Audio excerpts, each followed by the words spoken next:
Hello, Los Altos family. Mike Stevenson here from my side yard. Hopefully some of you haven't hit it in this area while you're playing the 12th hole, but I'm going to give you some tips today. And right now we're going to work on chipping. Chipping is very important, especially around here at Los Altos. I'm going to give you some simple tips that you all can do in your backyard if you have a net, or even anywhere you're around your house. You can even do it in your house if you have the proper foam golf balls or tennis balls on a nice tight surface, because that will really help your game. First off, with chipping, what we're going to do is make sure we select the right club that we're going to use, okay? And the great thing about chipping is there is no right club. What you need to do to pick your club is think about the trajectory, or how high you want to hit the golf ball and how far you want it to roll.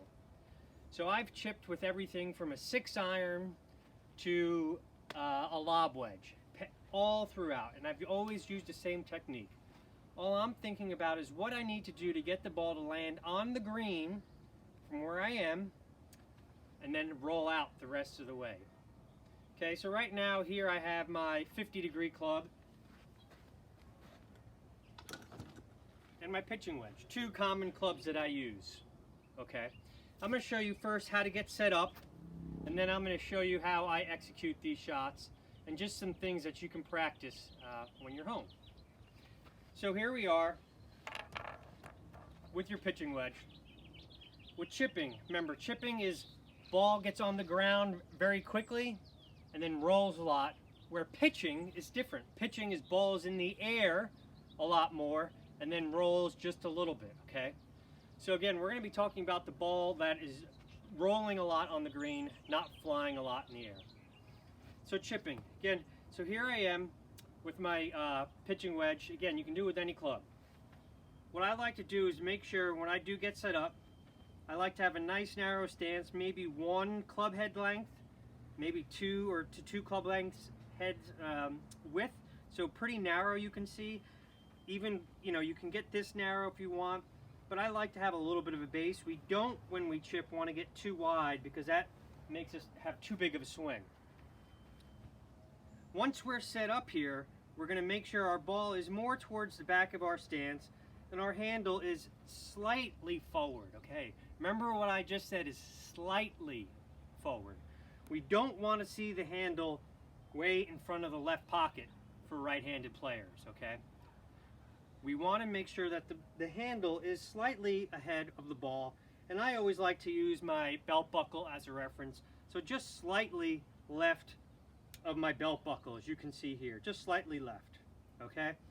Again, if we do this, that's way too much.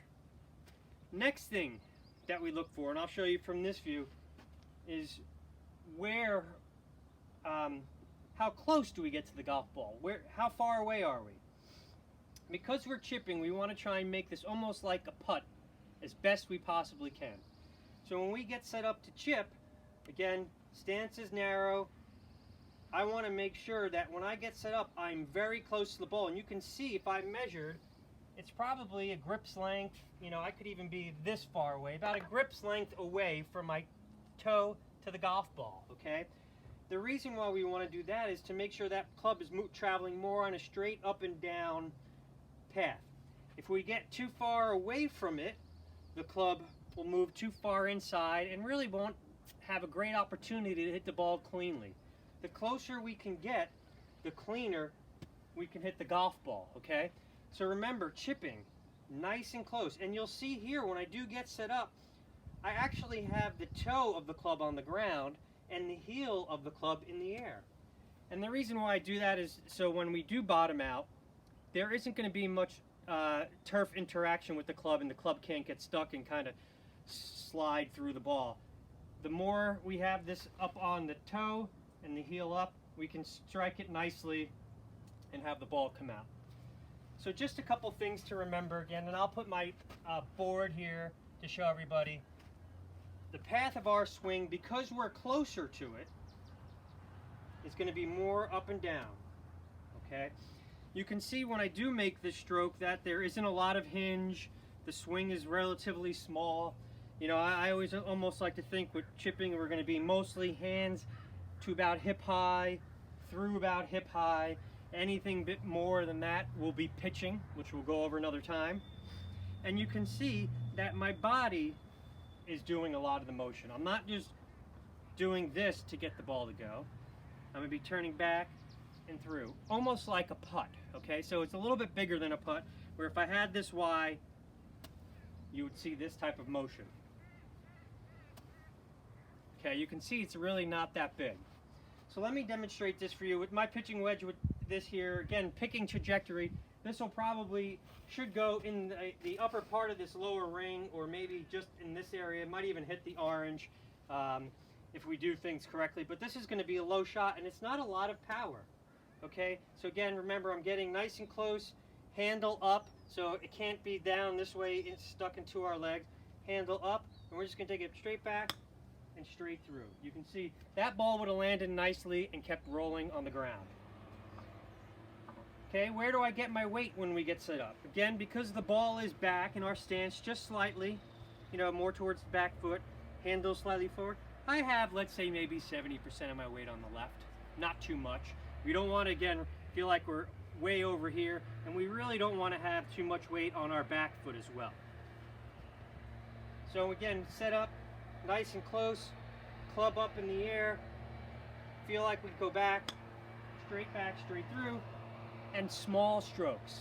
Now, if we can do that in our living room off of a tight line of carpet, we can do it anywhere with clean contact. Especially with our tight fairways here at Los Altos, that's a great way to work on getting the ball up and down. And again, remember, I said you can use any club for chipping, depending how far away you are from the green, and how much you need to carry it onto the green, and how much you need to roll out. So it's a great thing to use once we're back practicing at the club.